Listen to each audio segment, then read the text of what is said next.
Can it be a big financial risk? Yeah, if you bet more than you can lose. But emotionally, psychologically, spiritually, it can really affect relationships, your spouse, your family, your friends, because you will subject yourself and the people you love to potentially to horrific economic conditions for unknown amounts of time. Maybe not just when you're getting started. You may reach a really high peak and things may happen and you may fall.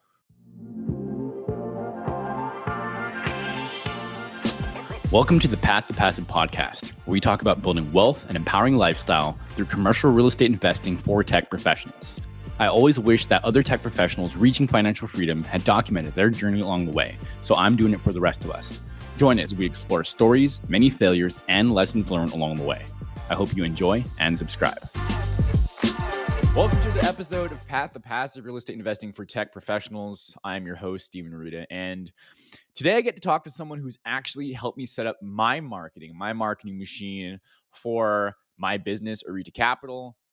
And I've learned a lot from him and his team. Helped me out a lot from, putting together ActiveCampaign, the system. There's so many automations, so many, options and configurations and all of that stuff. And, if you're listening and you're in tech, you know how you can have so many different switches that can be flipped to do certain things. And it's quite fascinating, really, to see how technical marketing can be. But it's not just that. The conversation I get to have with Jason Wright really dives more into what is the next generation of what marketing looks like. And while we don't go into depth, we do talk about some of the touch points about what he and his team need to look at to stay up, but also stay up with technology, but also be forward thinking. And one of the things that I really value with the conversation with Jason is that it's about the human element. And so I'll let him go deeper into what that looks like. But he breaks down marketing, breaks down sales, how they're different, and how it's used in a really human way. And that might sound a little bit silly, but the reason why I say it that way is because if you're like, I don't know, I think the stat is like something like 80 or 90% of the population in US, they have this, and don't quote me on that stat, but not everyone likes the idea of sales. It might become greasy. It might be, the all the experiences that people have with being sold to versus being served. And so I'll let him talk more about that. But it's kind of just a fun, casual conversation where we break down some of the important things about marketing, sales, and you know, um, Jason dropped some knowledge about some entrepreneurship things too, which I always love to talk about. So hope you enjoy this episode. Click like, subscribe, comment, shoot me an email, connect with me on LinkedIn, whichever works best from you. I do want to hear from you. And maybe what you found most beneficial too.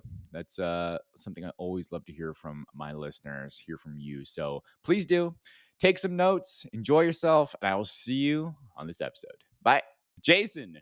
Dude, I am so stoked to have you here. I mean, been around in the same circle, the same mastermind for a couple years now, and I super appreciate that you and your team and Intentionally Inspirational have hooked me up and got me the backend system for ActiveCampaign. But we're not here to talk about that. I just wanted to throw that in there quickly. We're here to talk about marketing. You are a tech professional. You are a marketing professional.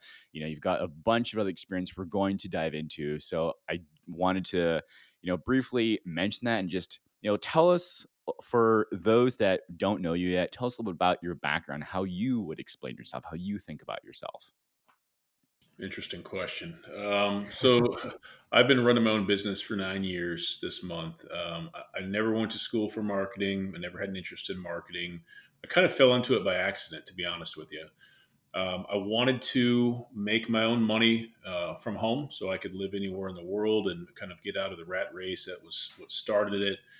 And for a long time, I tried to invent something new, and I was like, God, what am I going to come up with? So I started noticing people on Upwork back in the day looking for help with marketing, and it was platforms that I had just learned myself very early on. It was Facebook ads and ClickFunnels and things like that. And I started, being able to make a little bit of money so that I could tell my wife, hey, Intentionally Inspirational is not just a motivational blog. There's actually something here. And I just kept seeing a need for the same stuff over and over, and I kind of was good at it. The architecture, putting it together first, and then over time I started to understand the strategy, and I've been doing it ever since. So I enjoy the people piece. I enjoy the teaching part of it, the problem solving. So it's kind of a big happy accident. But when you really explore and strip down what marketing it is, it does make sense for my personality. It's simply building and maintaining relationships. That's it. Mm. Yeah, and I know you've definitely enjoyed that. Some of the retreats we've been to, you have the cigars is a passion of yours too. We could talk about here shortly, but so what you're telling me is your entrepreneur journey wasn't always sunshines and rainbows. You had some. No, it's awful. It's the good parts are good, but the bad parts are completely awful. There's been about a 5 month stretch this year that's been face kicks every day for 5 months. So it's you have to be a sick son of a gun to go down that route and choose to keep doing it. There's something wrong with me, bro. There's something wrong with me. There's something sick with all of us entrepreneurs for sure. So we're in Yeah, good company. Um, we'll get in a little more of that story, but I think one of the things, as I was telling you before, we in previous conversations, is I still talk to colleagues, still talk to your friends and family members. Everyone has, a varying degree of reactions of sales or marketing. It's like, oh, yeah, that sales thing or marketing. It's like, oh, you're one of those people. It's like, yeah, I really want you to help break down some of the limiting beliefs for people. So, like, let's drill down to some of the basic components. Like, talk to me, like, what is marketing? When you think about the definition of marketing, how would you explain it to someone in layman terms? How do yeah. you teach it so that it's easy to digest and understand? I mean, marketing is it gets you or your company in front of new people who don't know you, or in some cases, it gets you in front of them again, people who may have met you or heard about you before. So if you think about a party, marketing is you working the room, saying, "Hey, I'm Jason.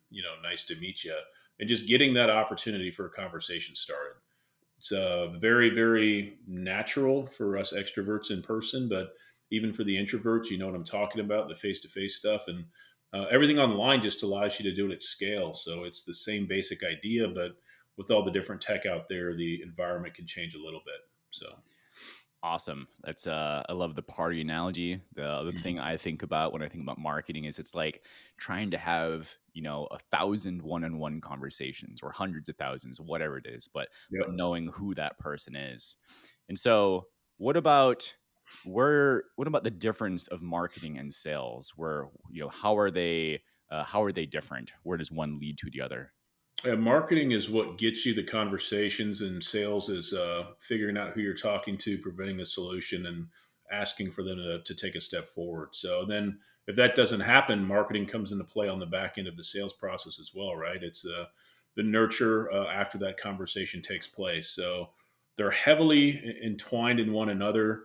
I can't really say one's more important than the other because it's that chicken or egg thing, right? If I don't have conversations, there's no marketing, then there's nobody to talk to. On the other side, if I have a ton of conversations and nobody ever buys from me, there's some other problems there as well. So they're both super important. I probably honestly enjoy sales more than marketing, believe it or not. Really? Maybe 10% more, but slightly more. Yeah. Why is that? I just enjoy it. I'm a people guy. I enjoy getting on the Zoom call or face to face when those opportunities present themselves, and figuring out what people are up to and what they're looking for. And if there's something I can help them with, presenting that to them and see where it goes from there. So it's really satisfying and aligns very well with my personality. Like I said, barely more, but I like it a little bit more. So Yeah, it's a great point, right? Like you're talking about being, in this case, the extrovert, but making the outreach, yeah, marketing outreach of whatever that is, whether it's the phone call, the text, however it is that you get your message out so that you go meet the people in the yeah, party, in the room, like, hey, yeah. what's going on? Mhm. And so absolutely whatever the outreach is, but in this case, intentionally inspirational, your team does things for email marketing. Did it always start that way? No, so it originally started with whatever people would hire me for. I would do anything, right? So, oh, you use Mailchimp, you want me to do this? Fine, I'll figure it out and I'll do it. So we relied on Facebook ads for a long time as kind of the main thing in little projects, and then when you met me, we were focused more on what I call lead nurture. What happens after people join your list, and now we've kind of gone back to our roots and said, We're focused on intelligent lead solutions. And what that means is we're going to use AI and automation where we can, but we're going to help on the lead gen and the lead nurture side of the fence. Because if I set you up with a lead nurture system and you have no leads, then your next question is going to be, well, how do I get people in here? So there's a lot of really bad advice out there. There's a lot of really slow organic advice that everybody's doing. So for the people that can and want to speed that up a little bit, there's some great options to help with that as well. So we do it all at this point. So we're definitely. I want to get into that shortly, but I have to call it out that playing buzzword bingo. All of my tech professionals, ears just perked up with AI. Oh God, like you hear that again. How many times do you hear that? A lot these uh, days. yes, not only do you hear that a lot these days in the public, but especially at an Amazon, Netflix, Google, Facebook, right? Yep. So, um, anyway, on that note, so we talked about marketing, getting the messaging out there, getting in front of people, whether that's email, phone, social media, Facebook ads, any kind of ad, just getting known there. It could be free stuff. Um, and paid. However, someone can look at it or hear it or whatever, that's that form of marketing. And Yep. from the sales perspective, it's kind of figuring out if they're a good fit. And if they are a good fit, it's how to serve them. Yep. Right. And so I think the cool thing about that, again, I'm saying this out loud and I know you know this, but for the listener, again, it's really breaking down the beliefs of marketing or sales as an icky. It's Yeah. actually really just a human interaction. Correct. And this the other misconception with sales. I'm not a salesperson. That's BS. That's head trash. What does that even mean? Right? What does that mean? Yeah. Right? There's all different types of sales styles that work. Right? When I worked in sales for corporate, I never enjoyed it because somebody's like, sell my way, and I'm like, I don't want to do it that way. I want to do it this way. When Mhm. I did it my own way, it works better. That's my experience as an entrepreneur. But I could see people who were massive introverts that would crush it in sales because they would stick to what was natural for them. And again, it's having conversations. So this notion of I'm not a salesperson, that doesn't mean anything. It's you're comparing yourself to somebody with a different personality and saying I'll never be them, which is true, but you can still be good in sales. 100%. And I think this is so interesting because I do talk to people like architects and engineers and all this stuff. And I'm like, really? What you don't realize is that you're actually in network marketing because if you say something that you really love that's really cool, hey, dude, check this out. Oh, man, I got to get on that too. Cha-ching. Yeah. So Yep. yeah, it's kind of classic. But let's talk about what you were just talking about. And I think moving into more of what is the vehicle of what you do today, like what is your business, how do you help your customers? I want to take this from the business side, like your clients. I'm your client, so we can get into that too, but I also want to talk about it from the we'll say it, the consumer perspective, but the customer perspective, not your business to business client like me, but also, if I were to send something, if your client, me, were to send it to someone who's opening the emails, how does it benefit them too, right? How does it benefit from building a relationship to understanding whatever the investment is, the education component, all that kind of stuff. So anyway, all the way top level from there, talk to me about what the process looks like. How do you help your clients if you were building a solution for them? Yeah, I mean, really, what I do is, I try to start qualifying people as quick as when they're going to book a call with me on Calendly. I'm very intentional about this is kind of what we do. And if people are like, none of that stuff is of interest, hopefully they won't book a call, right? I want to lose people as early as I can in the process. And that comes from the HR days. I learned that in corporate HR. You want to lose people as early as you can. And it's good advice. As soon as I get on a call, I want to know who you are. What are you doing? What are you trying to do? What have you tried? That type of thing. And then if there is a fit where we have a solution that may be of interest, I simply make them aware of it. My style is not pushy. I don't use false urgency. It's very cut and dry. Here's what it is. Here's the price. Here's how it works. If you want it, take a bite of the apple. If not, don't. So that's my style, but it's really kind of a consultative approach. And if somebody is going to be a horrible fit for us, I have no problem saying this is not a good fit. It doesn't happen often, but it does happen. So Mhm. hopefully that makes sense. Yeah, cool. So talk to me about what you guys do with the email Yep. campaigns. So Yep. So, So most people, especially in with what you're doing, they know us for our lead nurture. So we use either ActiveCampaign or Go High Level. We help you with what happens after people join your list.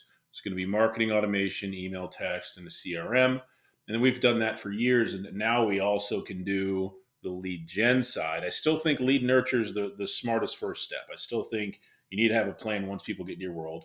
That won't ever change. But the lead gen side, if you say, hey, I talked to a woman Monday of this week, so 4 days ago.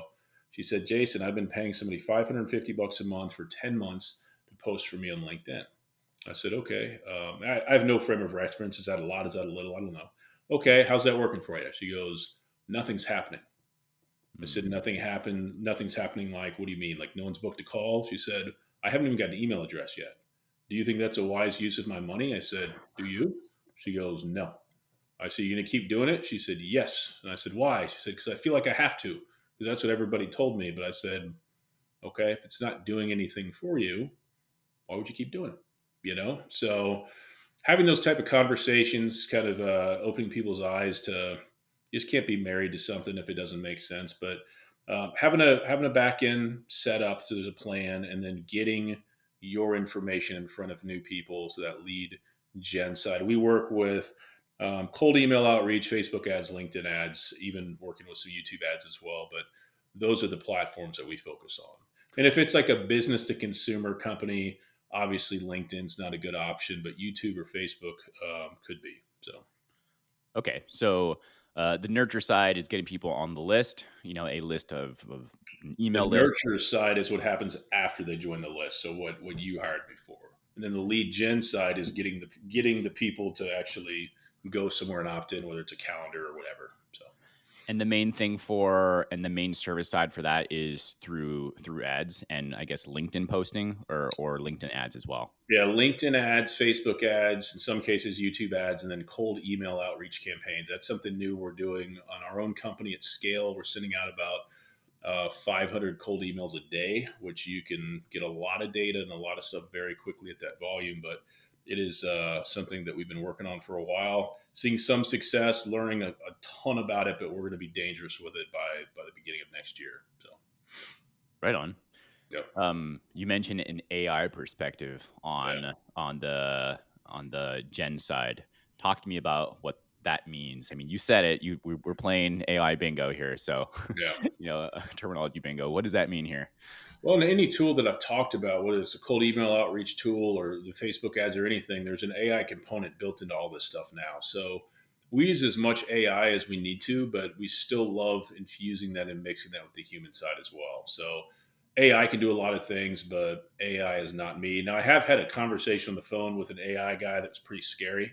Sounded like he was from the Bay Area of California. I talked to him for like 25 minutes, and I was like, sitting a real person. It's pretty scary. So AI is terrifying for a lot of reasons, but we try to still weave in that real human element as well. So we use it as much as we need to, but we haven't gone crazy with it. Is that for like the analytics side? Like, yeah, I get it. There's AI, uh, decision making, intelligent trees, all that stuff in different software today. But what is the part just at a high level how you're doing that on the generation side or thinking about it? How are we using AI? Yeah. So, like on the cold email side, which is something like I said, it's kind of in the works. But the cold email is pretty interesting because it'll tell the client like, "Hey, you got a positive reply or a negative reply." You can have it actually reply back, powered by Chat GPT, which is pretty crazy as well. Which I don't use that because I was like, I want to reply back myself. So there's a lot more I could do with it, but I just use some of the sorting into the pipeline based on people's responses, which is neat. Then I'll take it from there. So there's stuff like that you can do, but with Facebook or any ad, you can have AI write all your copy. You can have it create images, videos. I don't do that. Sometimes I'll use it to mix up copy to get different variations. If I want to do like an ABC test or something like that, but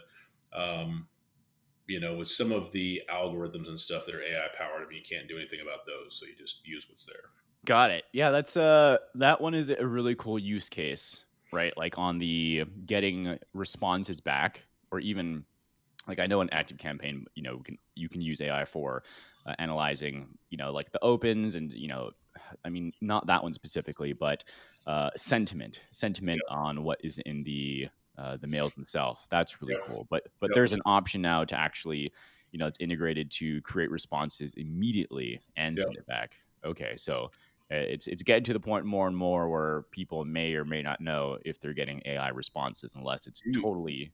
Have you ever had the conversation with the AI that sounds like the person? I've called into some of those from Google Maps. That's This I literally there's not a thing that I could detect that it wasn't a real human. It was it's a popular program. I'd have to look it up, but you can call in. It's like in your number, we'll call you now. And I talked to this thing and I was asking it questions and I was like, dude, I can't tell. I don't hear anything that gives me an indication that's not a real person. It was even like, bro, I don't know, man. It was weird. It's freaking weird. It got the longer it went, I was like, I need to go have a drink. Like, this needs to end. It's too much. So now, like, literally, if you get a call from somebody that you don't know, whether it's your dentist, you have no idea who it is or what it is. There's no way you can tell. And I don't think people understand that. So your audience definitely understands it. They're all up in it, but a Yep. lot of people have no idea. So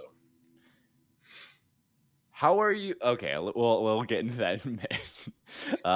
I really want to ask, like, screw it, let's get into it, Jason. So, I'm like the candy's right there. I gotta reach. yeah, So, um, how are you thinking about, like, knowing that that's the next wave? How are you staying up with like, what do you think about that on to use the technology is the first one. How are you thinking about, like, is this something you're waiting out to, see how it's proven in other places, or are you dabbling with it, like more than, the stuff that's already just kind of built in? Um and that would be the first question. And the second question is, does that scare you at all as a marketer?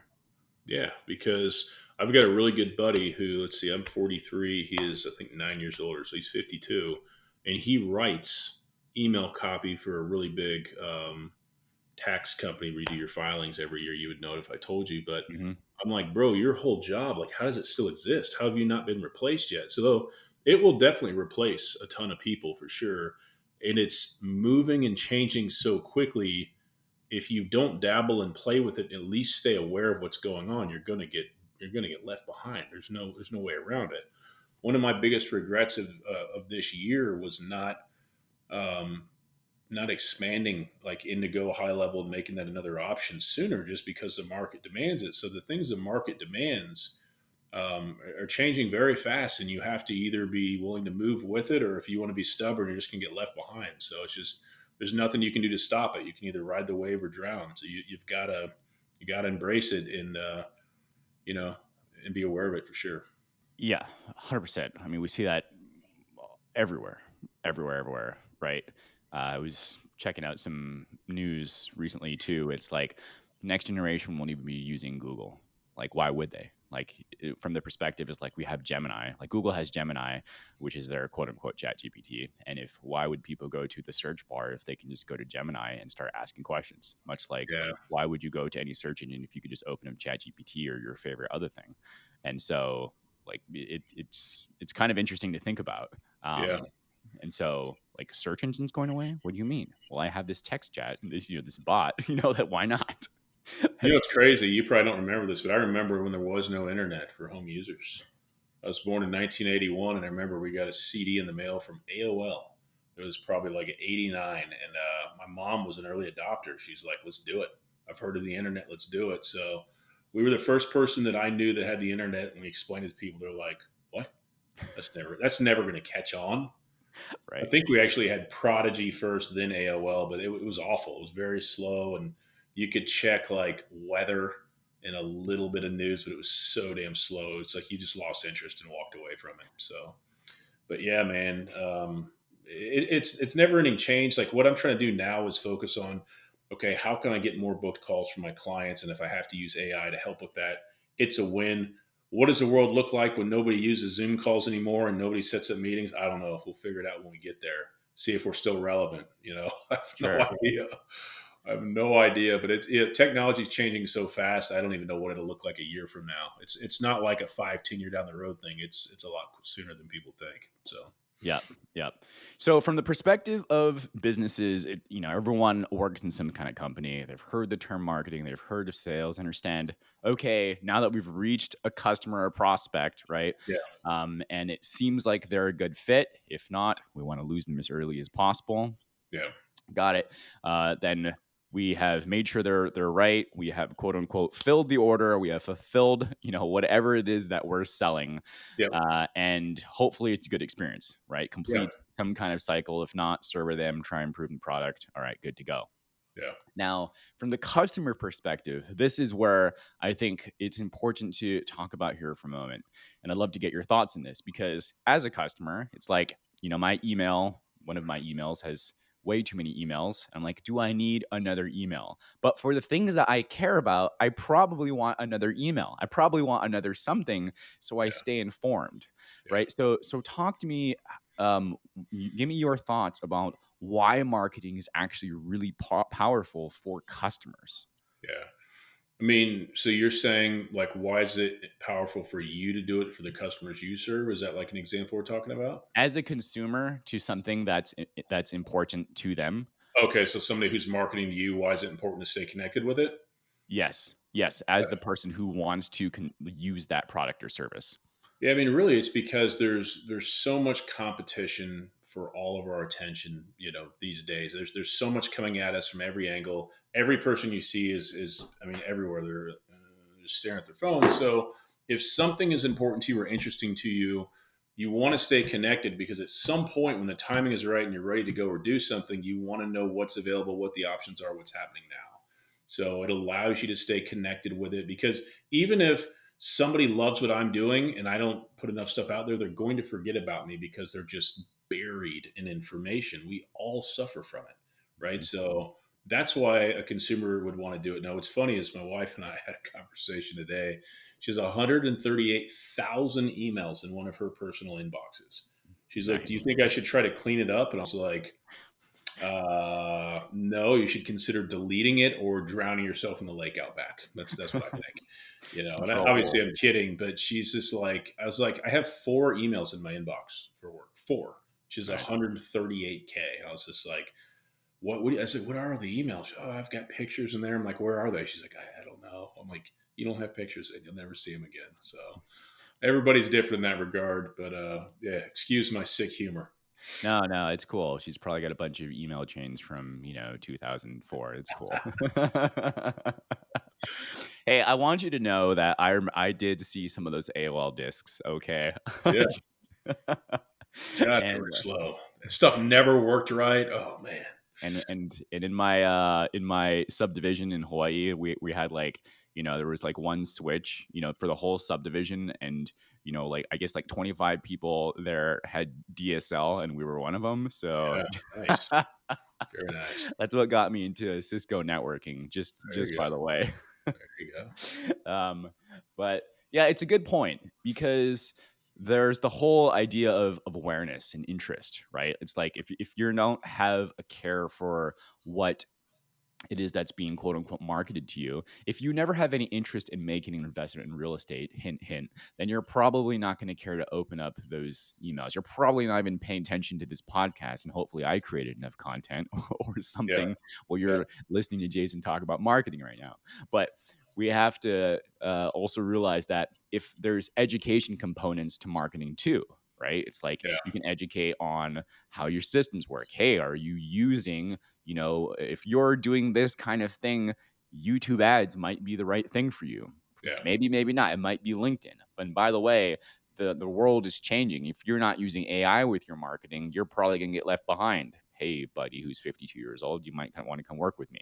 And yep, so, keeping up to date on what the market, the quote unquote, the latest content is, really helps to inform the consumer too, right? yeah. Something you just touched on, I want to emphasize a bit. So I always tell people because people say, man, I don't know what to write about. I don't know what to post about. When in doubt, you can educate. That's always a good move. But I like to have more fun with it. So when in doubt, I entertain.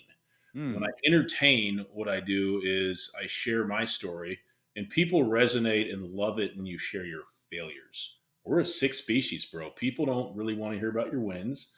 They want to hear about how you screwed up. Drama. Your audience probably perked up, and you did when I said the last 5 months have been awful. And I'm still here to talk about it, but I'm just being real. I'm just keeping it 100, man. Entrepreneurship's brutal. You Yeah. have good stuff and you can make great money and have great freedom. You can also have the opposite of all that stuff, and it can be horrible. So, um, yeah, when in doubt, entertain, educate. But most people are scared to entertain. They're like, you don't understand how sophisticated my audience is. Shut up. They're just people, right? They're just people. If you don't entertain them, they're going to go find it somewhere else. So I'm not telling you to do anything I don't do myself. Yeah. Um, yeah, sorry about that in the last 5 months, but like you said, there's a No, bunch of just stuff you learned along the way too. No kidding. And um, so what's kind of next for you? I mean, obviously we're talking about some things you're looking at now, the lead gen, connecting that to the lead nurture stuff. Um, future, obviously a lot more AI, a lot more just keeping up with the tech, implementing that. Uh, before we get into some of your passions that you have, what's kind of next in the marketing front for you? so this will surprise you, but one thing I've never done a good job of for my own business is consistent outbound. So I've relied Mm. on inbound referrals, repeat business, etc. But outbound, I've never made a consistent outbound effort. So that changes immediately today, and I'm never going to stop doing outbound. So that's going to change once we kind of get it dialed. I'm going from a cold email outreach, and I'm not using like ActiveCampaign for cold email. There's different tools specifically for cold email, but I'm using 40 different email addresses, all custom domain.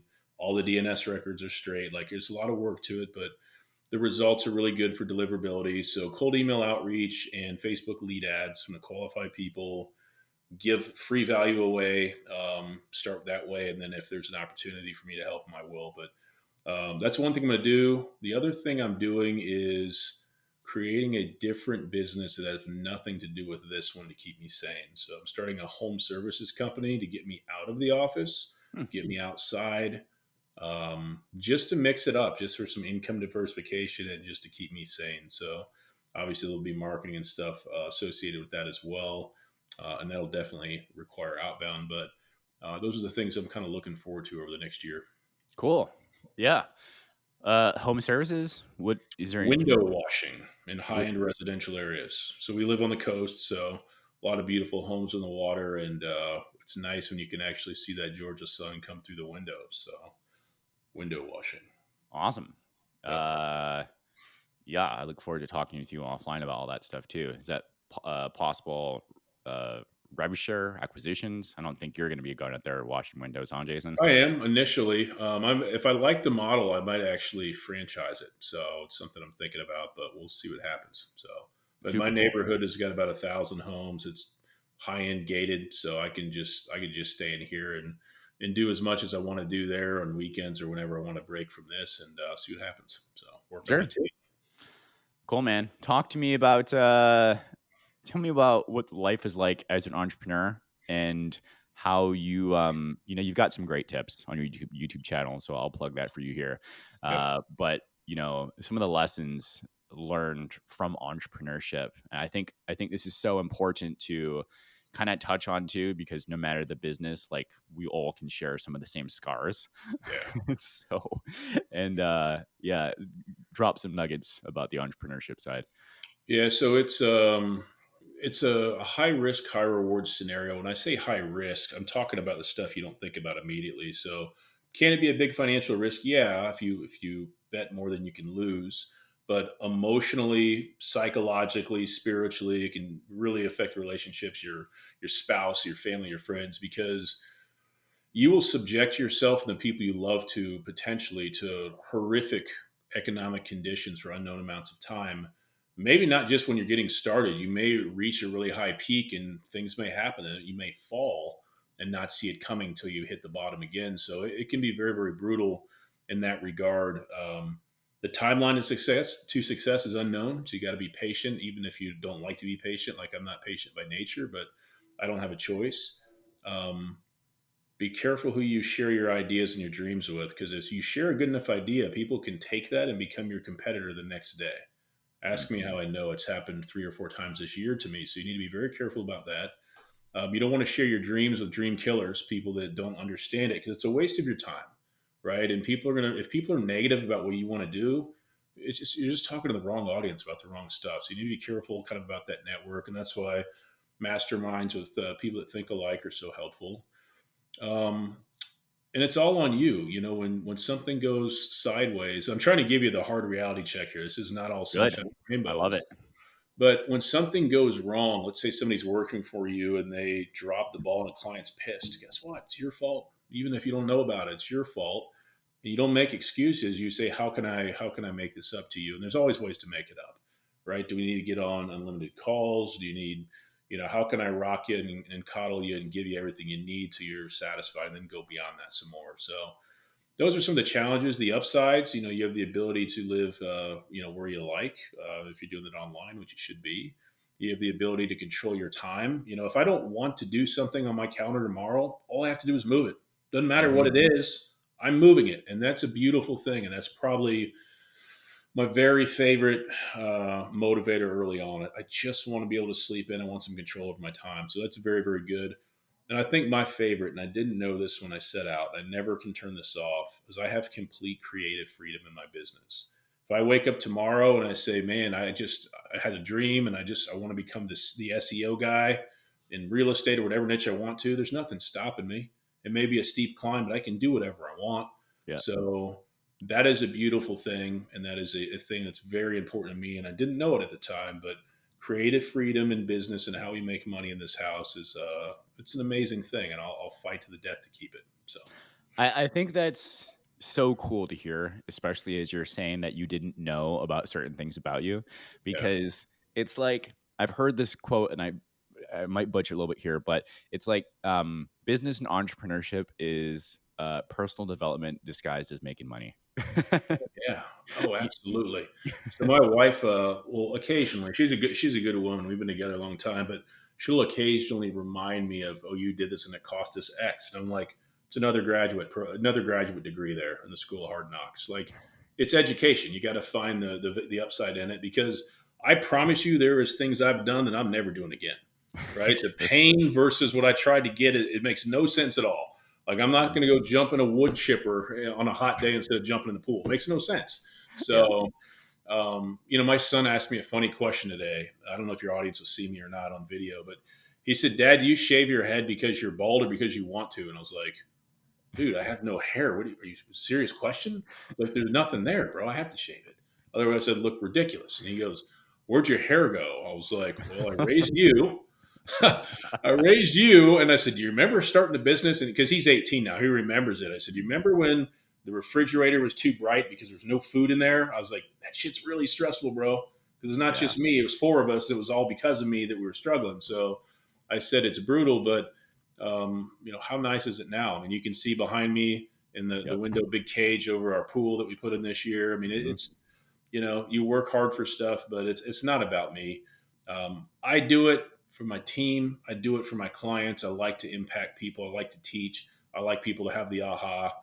And I can't sit around. I get bored, so I got to be doing something productive at all times. So that's what keeps me going. I don't even care about money anymore. I mean, after this year, it's like, as long as it's good enough, like, I'm good, bro. I don't. I'm telling you, it's not worth the trade off depending on how things go for it. I'm being very vague on purpose, All but good. what I value is changed this year. This year has changed me forever, and it's not a bad thing. So, All good. And congratulations, brother. Yeah, you know, um, it's a fight, right? And I mean, I don't know your exact position, but but being a family man and yeah, and doing that, well, yeah. And also, I think just going back to what you were talking about your own creative freedom, yeah, and sort of making the comment around it being the personal development, but there's kind of you know you've been around, well, drop it, Hunter Thompson. He's a big fan of like Dan Sullivan, the who not how, and the yeah, whole like idea of like unique ability, right? Of like what you love and what you're good at. And that's really kind of what you're talking about too. yeah, So, as these things that you're doing for your business and your life, it's I'm listening to it and like, oh, I'm picking up that these are the values Yeah. of yours. You want location freedom. You want Right. time freedom of like, well, if I Yeah. don't want to do this today, I'll do it tomorrow or Yeah. whatever. Right. Yep. And so, and all those things leading up to the freedom of the purpose of what you want to do, who you want to do it with, what things that you want to teach as well. And so you kind of get to you have a lot of these checked off. So that's Yeah. really cool to hear from a values perspective. And I Yep. think whether or not it's into monetarily, and I know this is investing podcast, and investing, real estate, and well, we're dropping in a lot of life bombs here too. But it's Yeah. like you have to lead with what the values are. Like, well, if I don't want to be an operator and spend the time, then I can invest in and partner with someone else to do the thing, much like I Yeah. partner with you and your team. Yeah. Yep. I'll be honest. I love being a passive investor, and a lot of people in your audience are probably that way as well. I love investing. I don't want to raise money myself. I just want to, meet people like yourself that I like. I like their vibe. I like what they're doing, and invest with them because then I don't have to worry about anything, right? I don't have to fool with it. I can still, diversify my investments. Some into hard assets, some into different stuff, and it's great. So there's a flavor for everybody for sure. Appreciate it, brother. So I want to give you the opportunity. Your call to action where you want to send people probably isn't about the intentionally inspirational stuff here, but about some hanging out with you in other places. So tell me about what else you got going on. You mentioned cigars earlier. What else is this other passion that fuels you? Yeah, so my YouTube channel is kind of like the video version of Unplugged with Jason Wright. So we have a Smoke, Flow, and Grow playlist, and it's me unplugged. And I've been a little delinquent the last month making content, but I enjoy cigars. I enjoy bourbon and stuff as well. I love to hunt, love shooting guns. Been shooting a lot of guns lately because hunting season's here. So Mm. anything outdoors, camping, hiking, those are all things I enjoy. Fishing, so that's a lot of what I do. I think that sums it up pretty well, brother. I do like And golf. you're I haven't played in a couple years, but we live on a golf course here, and I can't do everything. You run out of time, but all things I enjoy. awesome. You're up on school now as well. I mean, just where can people check you out besides the YouTube? Where can they connect with you? Yep. I'd say the homepage, intentionallyinspirational.com, is probably the best place to go. There's not a lot of options there by design, but you can see what we're up to. YouTube's a great place to see me as you hear me or as you see me now, just laid back and real. There is, like Steven said, some other things with the school community you can see as well. It's called the Automated Marketing Academy. I jump on there twice a month, do a live Q&A, talk about everything from lead gen to back end stuff as well with email and CRM. So all kinds of fun stuff. Outstanding. And I'll make sure those are in the show notes. Final question. I know we dropped a lot of nuggets, but one or two things that you would tell younger Jason Wright when he was starting out in his entrepreneurial journey. Yeah, I've been asked this question a lot, but what's cool is my answer changes over time. First thing I would still say is be patient, brother, because the timeline for whatever you want is absolutely unknown. Could happen quicker than you think, but more than likely it's going to take a lot longer. So just got to keep going. The other piece is don't be scared to go after the big dreams, right? Life is Mm. short. The thing I don't want to do, my biggest fear is I don't want to be on my deathbed with regret. I would rather say I tried these 1,001 things and every damn one of them failed, but at least I know. So be patient and go after the big dreams. There's my advice. Thanks for being on here, Jason. Appreciate it, brother. Yep. Thanks for having me. Thanks for joining us on another episode of Path to Passive. We love connecting with our listeners and those on the path to architecting their wealth and improving their lives. Feel free to let us know what topics you'd like to see in future episodes. Get in touch with us through email or Instagram. See you next week for a new episode.